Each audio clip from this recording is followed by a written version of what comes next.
Boa noite! Vamos lá fazer o nosso fechamento hoje, que é dia 28, sexta-feira, pré-eleição, né? Então, assim, semana bastante movimentada aqui no Brasil, bastante movimentada lá nos Estados Unidos, principalmente aí porque foi a principal semana de earnings lá nos Estados Unidos, né? As Big Techs aí reportando.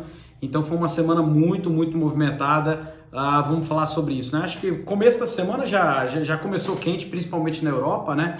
Lá no Reino Unido a gente teve troca do primeiro-ministro, né? Uma barbeiragem sem tamanho. Eu vim falando em vários outros vídeos aí, a questão da Liz Truss lá nos Estados Unidos, no Reino Unido, foi trocada lá.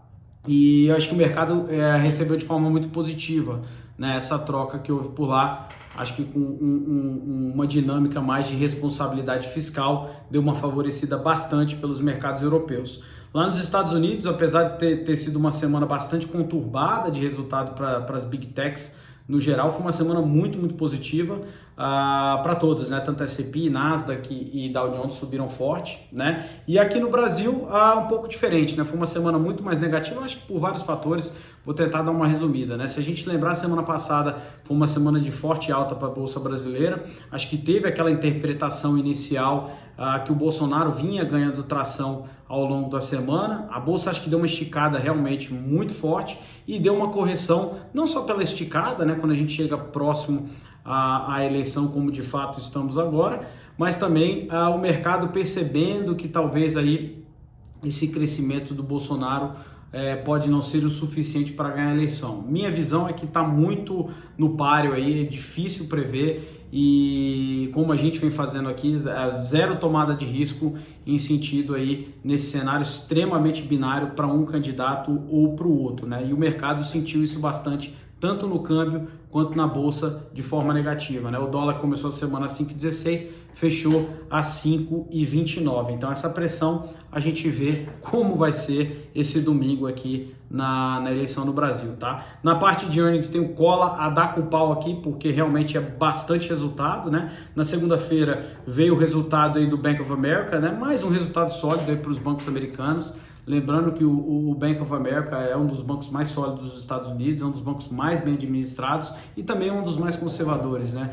Não é muito daquele banco de tomada de risco como os principais bancos de investimento, por exemplo, bateu tanto no top quanto no bottom, sem nenhuma novidade, muito por conta da pressão em juros e resultado em renda fixa, né? Lembrando que quando você tem um aumento nos juros, acaba sendo positivo para o banco, que acaba ganhando nesse spread, principalmente quando empresta, tá? Na terça-feira saiu o resultado de Microsoft. A gente que tem aqui Microsoft é a nossa principal posição aqui no fundo.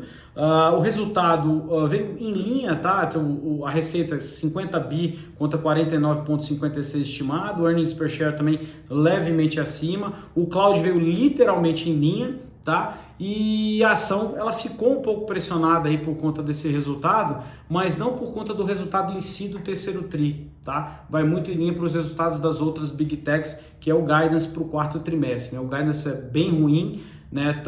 As empresas aí como a Microsoft já prevendo um aperto nas margens por conta de inflação em juros, né? E já vê essa estagnação aí na economia, esses efeitos da política monetária lá nos Estados Unidos, acho que pressionando bastante, já preocupado com isso, o mercado deu uma pequena marretada, né? O resultado da Microsoft foi bom, não foi um resultado ruim não, né? Na terça-feira saiu o resultado do Google também, já foi um resultado bem ruim do Google, principalmente pela linha de ads, né? As principais empresas de ads sofrendo bastante, porque a maior boa parte das empresas está reduzindo o seu custo com advertising aí por conta da crise financeira global, pressão inflacionária, as empresas basicamente cortando custo, e o Google sentiu na pele. Lembrando que o Google é altamente dependente dessa receita, e se a gente olhar uma linha específica do resultado do Google, que foi o YouTube, é bem ruim, né?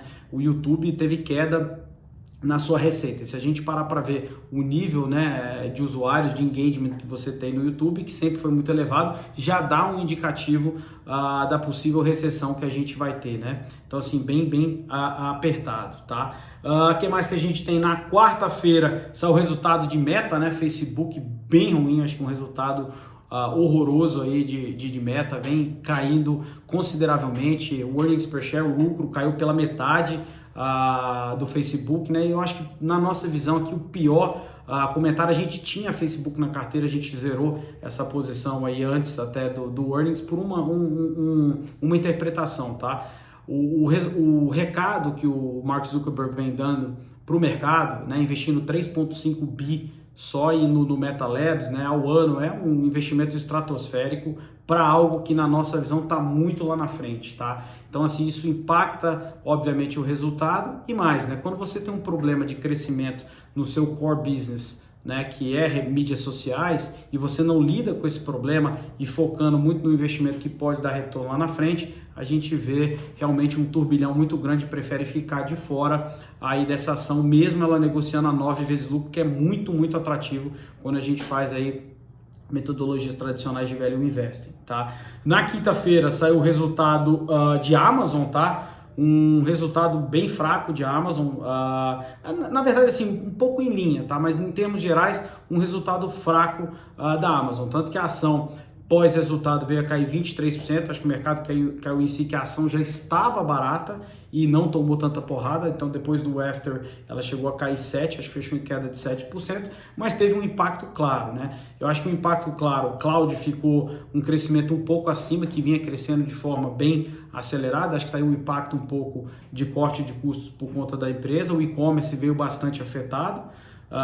E um outro detalhe, né? O guidance da Amazon para o último tri, que é um dos mais importantes por conta de final de ano, Natal e tudo mais, que tende a aumentar os gastos, principalmente de consumo. Isso fez com que o mercado interpretasse que poderia ter uma recessão maior e o impacto na ação foi claro, né? Como eu falei, chegou a cair 22, mas depois o mercado caiu em si, caiu só 7, e vou falar abertamente, eu acho que a Amazon é um dos cases de qualidade mais atrativos que a gente vê no mercado hoje para se comprar a esses níveis de preços, mesmo com impacto aí de curto prazo, lembrando de todo o ecossistema que a Amazon tem, né? Acho que outro ponto importante aqui que vale ressaltar, o Twitter, né? Finalmente aí o Elon Musk concluiu a compra do Twitter a 44 bilhões de dólares, né? Que tinha negociado lá atrás. Essa compra foi realmente concluída, e acho que é um ponto aí, né? Ele declarou que vai ser CEO do Twitter. Acho que o impacto um pouco negativo, principalmente aí para o acionista da Tesla, precisa ver onde que ele vai dedicar a maior parte do seu tempo. E o resultado da Apple, né, que veio um resultado positivo na maioria das suas frentes, né, acho que caiu um pouco na parte de serviço, veio abaixo do que o mercado esperava, e também na venda de iPhones, que ainda é a sua principal fatia da pizza aí de receita, veio um pouco abaixo, mas também muito pressionada por conta da cadeia de suprimentos, logística. A Apple ainda é uma baita empresa que está cada vez mais diversificando sua receita, tanto que mesmo com o resultado em linha, não viu tanto impacto no guidance para o quarto trimestre. A ação, na verdade, subiu, não lembro em quanto fechou, que a gente estava na correria, mas eu acho que fechou acima de 6%. Acho que principalmente vendo que as principais outras Big Techs não tiveram um resultado tão bom, além a não ser a própria Microsoft, tá? Só para ter uma noção do tamanho da perda que a gente teve pontual no valor de mercado das Big Techs, superou 700 bilhões de dólares em perda de valor nas principais Big Techs, desde até Apple, Microsoft, Amazon, Facebook, todas elas aí tiveram uma perda de 700 bilhões do dia 25 até o dia 28, então muito, muito forte essa pressão, tá? A parte de cripto, que vinha estagnado na casa dos 19, 20 mil, deu uma puxada para cima, mas ainda não rompeu a banda de 20 mil dólares. Eu acho que o principal ponto a gente observar é que não teve as quedas quando o mercado caiu, tem segurado nessa banda, e o volume vem aumentando gradativamente, o que pode ser um sinal de rompimento para cima. É claro que ninguém consegue prever o curto prazo, mas é um sinal relevante. Para a gente aqui no Pascal, foi uma semana muito positiva aqui para o fundo, né? A gente vinha caindo mais de 7 no mês por conta das pressões nas empresas de tecnologia, a gente recuperou, já está no positivo, tá? E os principais destaques para essa semana: Ethereum subiu 22%, a Teladoc também subiu 22%, né, que estava realmente na bacia das almas e agora retornando os resultados positivos para a empresa, subiu forte. Square subiu 10%, acho que muito ligado a cripto e também porque estava muito depreciado o preço. E na ponta negativa não podia ser diferente, né? As Big Techs, Amazon caiu 7%, Microsoft caiu 6% e XP na ponta brasileira aí caindo 6%, tá? O que fica de recado final? De novo, o que eu falei na semana passada, acho que não é hora daquela tomada generalizada de risco, mas as coisas começam a ficar mais atrativas. A gente tem muitas variáveis de curto prazo que podem impactar negativamente o preço das ações lá fora, pensando em macro, e aqui no Brasil precisamos observar o que vai acontecer pós-eleição do domingo e quais serão as diretrizes aqui para o país. Beleza? É isso, aquele abraço e bom final de semana.